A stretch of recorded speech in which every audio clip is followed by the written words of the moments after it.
எல்லாருக்கும் வணக்கம். என்னுடைய ராதா ராமராவ் சேனலுக்கு உங்கள் எல்லாரையும் வெல்கம் பண்ணுறேன். இந்த வீடியோவில் அஜீரண கோளாறு இருக்கிறவங்களுக்கு, அதாவது ஜீரண உருண்டை அப்படின்னே சொல்லலாம். அதாவது இஞ்சி முறப்பான் நிறைய பேர் செஞ்சு காமிச்சிருப்பாங்க. நீங்களும் பார்த்துருப்பீங்க. கடையில் விற்பாங்க. அது இஞ்சியும் வெல்லமோ இல்லை சர்க்கரையோ சேர்த்து சின்ன பர்ஃபி மாதிரி இருக்கும். ஆனால் இஞ்சி மட்டும் எடுத்துக்காமல் இது கூட ஜீரணமாகறதுக்கு உண்டான சில பொடிகளையும் சேர்த்து ஒரு உருண்டையாக நம்ம செஞ்சு வச்சுட்டோம்னா, நம்ம கொக்கோ கோலா, ஈனோ, சோடாலாம் குடிக்காமல் ஒரு வருஷம் வரைக்கும் நல்லா ஸ்டோர் பண்ணி வச்சுட்டு எப்பெல்லாம் உங்களுக்கு ஜீரண கோளாறோ இல்லை இருமல் சளியெல்லாம் வந்தால் இதை ஒரு உருண்டை எடுத்துன்னு போட்டால் போகிறோம். அவ்வளோ நல்ல உமிழ்நீர் சுரக்கும், சீக்கிரம் ஜீரணம் ஆகும். இந்த வீடியோ எல்லாருக்குமே ரொம்ப யூஸ்ஃபுல்லாக இருக்கும். இந்த வீடியோ பார்க்குறதுக்கு முன்னாடி இது வரைக்கும் என்னோடய சேனலுக்கு சப்ஸ்கிரைப் பண்ணாத வியூவர்ஸ் உடனே சப்ஸ்கிரைப் பண்ணி எனக்கு எப்போதுமே சப்போர்ட் பண்ணிட்டுருங்க. இஞ்சி எடுத்துட்டு இந்த ஜீரண உருண்டை செய்யறதுக்கு 400 கிராம் நம்ம இஞ்சி எடுத்திருக்கேன். இது மஸ்கட்லேருந்து எனக்கு வாங்கிட்டு கொண்டு வந்து கொடுத்தாங்க. இது நல்லா பெருசு பெருசாக இருக்குது. நம்ம ஊரில் இவ்வளோ பெரிய இஞ்சி இருக்காது. அதனால் நீங்கள் 400 கிராம் நம்ம ஊரில் கிடைக்கிற இஞ்சியை நல்லா தோல் எடுத்துகிட்டு நல்லா தண்ணியில் ஒரு முறை சுத்தம் பண்ணிவிட்டு இதை நம்ம துருவ போகிறோம். ஆக்சுவலாக நம்ம இதை அரைச்சி தான் செய்ய போகிறோம். நம்ம கட் பண்ணிவிட்டு அரைக்கிறப்ப அங்கங்கே திப்பி திப்பியாக இருக்கும். ஒரு முறை நம்ம இது மாதிரி துருவிட்டோம்னு வச்சுக்கோங்களேன், கேரட் துருவல்ல நம்ம அரைக்கிறப்ப ஒன்று போல் இருக்கும். அதனால் நான் இப்போ துருவியிருக்கேன். பெரிய கண்ணோ சின்ன கண்ணோ எந்த கண்ணில் வேணால் நீங்கள் இதை துருவிக்கலாம். இந்த மாதிரி துருவி முழுசாக வச்சதை காமிக்கிறேன் பாருங்கள்.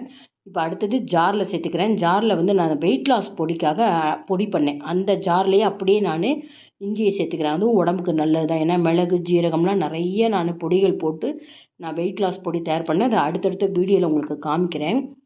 இது கூட பாருங்கள், துளசி இலை ஒரு 10-15 இலை சேர்த்துக்கிறேன். இது பார்த்திங்கன்னா ஜீரண உருண்டைன்னு மட்டும் கிடையாது. ஒரு இருமல் சளி வந்தால் கூட தாராளமாக இதை நீங்கள் சாப்பிட்லாம். நைஸாக அரைச்சிட்டேன். 1 கப்பு நான் அளந்துக்கிறேன்.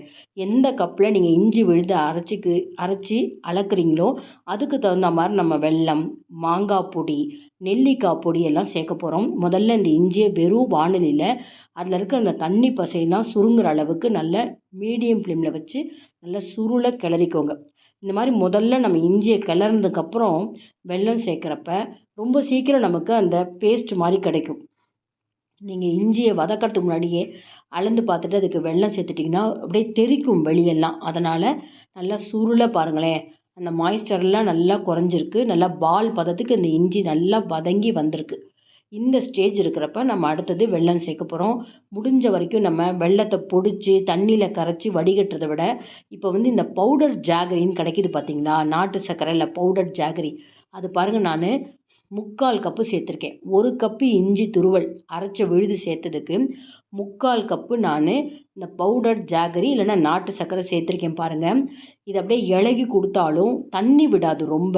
இந்த மாதிரி இருக்கப்போ கரெக்டாக நமக்கு 20 நிமிஷத்தில் நம்ம இதை சுருளை அந்த லேகியம் மாதிரி கிளறி விடலாம். இப்போ பாருங்கள், நல்லா கிளறினதுக்கப்புறம் நான் எந்த கப்பால் இஞ்சி விழுது அளந்தனோ அதே கப்பால் 1/2 கப்புக்கு மாங்காய் பொடி கடையிலே விற்கிது. ஆம்ச்சூர் பொடின்னு கேட்டால் உங்களுக்கு கிடைக்கும். இதெல்லாம் உமிழ்நீர் சுரக்கிறதுக்கு ரொம்ப ரொம்ப ஹெல்ப்ஃபுல்லாக இருக்கும். நமக்கு ஜீரணம் ஆகலை அப்படின்னா அது உமிழ்நீர் சுரக்காமல் இருக்கிறதுனால தான். அது பாருங்கள். அடுத்தது 1/4 கப்புக்கு நெல்லிக்காய் பொடி. நெல்லிக்காய் எவ்வளோ நல்லதுன்னு தெரியும். நெல்லிக்காயும் நிறைய உமிழ்நீர் சுரக்கிறதுக்கும் ஜீரண சக்திக்கும் மாங்காய் ஆகட்டும், நெல்லிக்காய், இஞ்சி எல்லாமே ரொம்ப நல்லது. இப்போ பொடிச்ச ஒரு 3/4 டீஸ்பூன் மிளகு சேர்த்துக்கிறேன். அப்புறம் மஞ்சள் பொடி சேர்க்குறேன். திரும்பவும் சொல்கிறேன், இது ஜீரண சக்திக்கு மட்டும் கிடையாது. ஒரு இருமல் வந்தாலோ சளி வந்தால் கூட, நெஞ்சிலலாம் சளி கட்டியிருந்ததுன்னா இதை ஒரு உருண்டை நீங்கள் எடுத்து இப்படி சாப்பிட்டு பார்த்துட்டிங்கன்னா அப்படியே ரொம்ப லேசாக இருக்கும். சளியெல்லாம் கரைஞ்சி வரும். இதுக்கு உப்புன்னு பார்த்தீங்கன்னா கருப்பு உப்புன்னு சொல்லுவாங்க, காளா நமக்குன்னு சொல்லுவாங்க. இதுவுமே நாட்டு மருந்து கடைகளில் டிபார்ட்மெண்ட் ஸ்டோர்லாம் கிடைக்கிது. இதை நான் 1 டீஸ்பூன் சேர்த்துருக்கேன். இந்த அளவுகள் எல்லாமே உங்களுடைய விருப்பம். இப்போ நான் இஞ்சி அளந்தேன், வெல்லம் அளந்தேன். இந்த மாங்காய் பொடி சேர்க்குறதோ நெல்லிக்காய் பொடி சேர்க்குறதோ எதுவுமோ கூடவோ குறைச்சலோ அது எல்லாமே உங்களுடைய விருப்பத்துக்கு தகுந்த மாதிரி சேர்த்துக்கோங்க. கரெக்டாக 20 நிமிஷத்தில் பாருங்கள், நல்லா அப்படி பந்து போல் அப்படி சுருண்டு வருது. இதில் நாம் நெய், எண்ணெய் அந்த மாதிரிலாம் எதுவுமே சேர்த்துடக்கூடாது. இது முழுக்க முழுக்க பார்த்திங்கன்னா ஒரு நார்த் இண்டியன் ரெசிபின்னு சொல்லலாம். நார்த் இண்டியன் ரெசிபின்னு பார்த்திங்கன்னா இது எப்படி செய்வாங்கன்னா, நிறைய பேர் மாங்காவை மட்டும் வச்சு செய்வாங்க. சில பேர் மாதுளம் பழம் இருக்குது பார்த்திங்களா, அதை காய வச்சு அதில் செய்வாங்க. இதெல்லாமே ஜீரண சக்திக்கு ரொம்ப நல்லது. அது ப்ரெக்னென்ட் லேடிஸ்க்கு இந்த மாதுளம்பழ பொடியை வச்சு செய்வாங்க, வாந்தி கொமட்டல் வராமல் இருக்க. நான் இப்போ இஞ்சி எடுத்துகிட்டு இது கூட மாங்காய் பொடி, நெல்லிக்காய் பொடி சேர்த்துட்டேன். நல்லா அடுப்பு எடுத்துகிட்டு வானொலி ஓரம் முழுக்க அப்படி பரவலாக வச்சுட்டிங்கன்னா அந்த சூடுக்கே நல்லா கெட்டிப்பட்டுடும். நல்லா சூடு ஆறுனதுக்கப்புறம் கையில் லேசாக எண்ணெய் இல்லைன்னா நெய் அதை தொட்டுண்டு இந்த விரலால் 3 விரலால் இப்படி உருட்டுனீங்கன்னா ரொம்ப அழகாக வரும் உங்களுக்கு. கையில் ஒட்டுச்சு அப்படின்னா கண்டிப்பாக நீங்கள் திரும்பவும் அடுப்பில் ஒரு 1லேருந்து 2 நிமிஷம் கிளறிக்கோங்க. கிளறிக்கிட்டு இந்த மாதிரி சின்ன சின்ன உருண்டைகளாக, ரொம்ப பெரிய உருண்டை வேண்டாம், சின்ன சின்ன உருண்டைகளாக உருட்டிக்கிட்டு ஒரு புளியாங்கொட்டைன்னு சொல்கிறாங்களே அந்த அளவுக்கு நம்ம உருட்டி இப்படி பிளேட்டில் வச்சுருங்க. முடிஞ்ச வரைக்கும் உங்களுக்கு வெயில் இருந்ததுன்னா ஒரே ஒரு நாள் வெயிலில் காய வச்சிங்கன்னா உங்களுக்கு ரொம்ப நல்லாயிருக்கும். ஒரு 6 மாதத்துலேருந்து 1 வருஷம் வரைக்கும் உங்களுக்கு கெட்டே போகாது. பாருங்கள், வாணலி முழுக்க எவ்வளோ க்ளீனாக எடுத்து எல்லாத்தையும் உருண்டை பிடிச்சிட்டேன்.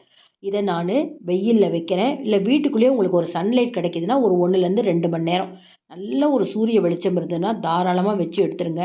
அதுவும் எனக்கு இல்லை அப்படின்னா நீங்கள் தாராளமாக ஃப்ரிட்ஜில் வச்சிங்கன்னா அந்த மாய்ஸ்சர் முழுக்க செட் ஆகிடும். நல்லா அந்த உருண்டை வந்து செட் ஆகிடும் ஃப்ரிட்ஜில் வச்சிங்கன்னா. உங்களுக்கு வெயிலில் வைக்க முடியல அப்படின்னா தாராளமாக நீங்கள் ஃப்ரிட்ஜில் ஒரு 6 ஹவர்ஸ் வச்சுட்டு எடுத்தீங்கன்னு வச்சுக்கோங்களேன், நல்லா அந்த மீதி இருக்கிற மாய்ஸ்சர்லாம் குறைஞ்சி போயிடும். அதுக்கப்புறம் இது என்ன பண்ணணும் அப்படின்னு பார்த்தீங்கன்னா, கல்கண்டோ சர்க்கரையோ பொடிச்சு அதில் ஒரு கோட்டிங் கொடுக்கணும். நான் சர்க்கரை சேர்க்காம கல்கண்டு சேர்த்து பொடி பண்ணி வச்சுட்டேன். இப்போ இது ஒன்றோட ஒன்று ஒட்டாமல் இருக்கிறதுக்கு இந்த உருண்டைகளை அப்படியே இந்த கல்கண்டு பொடி பண்ணி வச்சுருக்கோம் பார்த்தீங்களா, அதில் ஒரு கோட்டிங் கொடுத்துட்டு நம்ம வச்சோம்னா நான் சொல்கிற மாதிரி ரொம்ப நாளைக்கு உங்களுக்கு கெட்டு போகாமல் இருக்கும். இப்போ வந்து நல்லா காய வச்சுருந்தா மட்டும்தான் இந்த சர்க்கரை, அதாவது இந்த கல்கண்டு பொடியில் போடுறப்போ உங்களுக்கு கசியாது. உங்களுக்கு கொஞ்சம் இந்த உருண்டையில் ஈரம் இருந்ததா இந்த கல்கண்டு பொடியில் போட்டோன்னே என்ன விட கசிய ஆரம்பிச்சிடும். அதனால் அதை பார்த்துக்கோங்க. இன்கேஸ் திரும்ப கசிஞ்சுதுன்னா நீங்கள் கண்டிப்பாக வெயிலில் வச்சு எடுத்தால் தான் நல்லாயிருக்கும். இல்லைன்னா அந்த சர்க்கரையோ இல்லை அந்த கல்கண்டு பொடியோ கசிஞ்சு நீங்கள் பாட்டிலில் வைக்கிறப்ப கீழே முழுக்க தண்ணி மாதிரி செட் ஆகிடும், சீக்கிரம் வீணாக போயிடும். அதனால் இந்த மாதிரி கல்கண்டு பொடியில் கோட்டிங் பண்ணதுக்கப்புறமும் பிளேட்டில் வச்சுட்டு அது கசியுதான்னு செக் பண்ணி பார்த்துட்டு அதுக்கப்புறம் நீங்கள் ஸ்டோர் பண்ணிக்கணும். பாருங்களேன், எவ்வளோ நேரம், கிட்டத்தட்ட 2 மணி நேரம் கழிச்சு தான் அந்த வீடியோவை முடிக்கிறேன். அந்த கல்கண்டு கோட்டிங் அப்படியே இருக்குது பார்த்தீங்களா. ஒரு பாட்டில் எடுத்துக்கிறேன். இதை வந்து நீங்கள் பாட்டிலில் ஸ்டோர் பண்ணதை வெளியவும் வைக்கலாம். ஃப்ரிட்ஜில் வச்சா ரொம்ப நாளைக்கு நல்லாயிருக்கும். வெளியே வைக்கிறது எதுக்காகனா, அடிக்கடி உங்களுக்கு ஜீரண கோளாறு இருக்குது அப்படின்னா, நீங்கள் அடிக்கடி யூஸ் பண்ணுவீங்க அப்படின்னா தாராளமாக நீங்கள் வெளியவே வச்சுக்கலாம். ஆனால் எப்போவாவது தான் எங்களுக்கு இந்த மாதிரி தேவைப்படும் அப்படிங்கிறவங்க கண்டிப்பாக நீங்கள் ஃப்ரிட்ஜில் வச்சுட்டிங்கன்னா 1 வருஷம் வரைக்கும் கெட்டு போகாமல் அப்படியே இருக்கும். நிறைய பேர் பார்த்தீங்கன்னா ஹெவியாக சாப்பிட்டு ஜீரணம் ஆகலை, நெஞ்சு கரிக்குதுங்கிறாங்க. உடனே கொக்கோ கோலா, அப்புறம் வந்து ஈனோவில் பேக்கிங் சோடா இருக்குது. அப்புறம் சோடா குடிக்கிறது, சோடாவிலையும் உங்களுக்கு கேஸ் இருக்கிறதுனால அதுவும் அடிக்கடி குடிக்கிறது ரொம்ப உடம்புக்கு கெடுதல் அப்படின்னு சொல்கிறாங்க. நமக்கு ரொம்ப எளிமையாக கிடைக்கிற இந்த மாதிரி இஞ்சி, மாங்காய் பொடி, நெல்லிக்காய் பொடி வச்சு அவசியம் நீங்கள் இந்த மாதிரி ட்ரை பண்ணுங்கள். உங்கள் வீட்லேயும் இந்த மாதிரி அடிக்கடி ஜீரண கோளாறு இருக்கிறவங்களுக்கு இந்த மாதிரி செஞ்சு கொடுங்க. இந்த வீடியோ பிடிச்சிருந்தா லைக்ஸ் கொடுங்க. கமெண்ட் பாக்ஸில் உங்கள் கமெண்ட்ஸ் போடுங்க. ஃப்ரெண்ட்ஸ் அண்ட் ரிலேட்டிவ்ஸ்க்கு வீடியோவை அவசியம் ஷேர் பண்ணுங்கள். இது வரைக்கும் என்னோடய சேனலுக்கு சப்ஸ்கிரைப் பண்ணாத வியூவர்ஸ் உடனே சப்ஸ்கிரைப் பண்ணி எனக்கு எப்போதுமே சப்போர்ட் பண்ணிகிட்டே இருங்க. இன்னொரு இன்ட்ரெஸ்டிங்கான ரெசிபீஸில் நம்ம பார்ப்போம். Thank you viewers.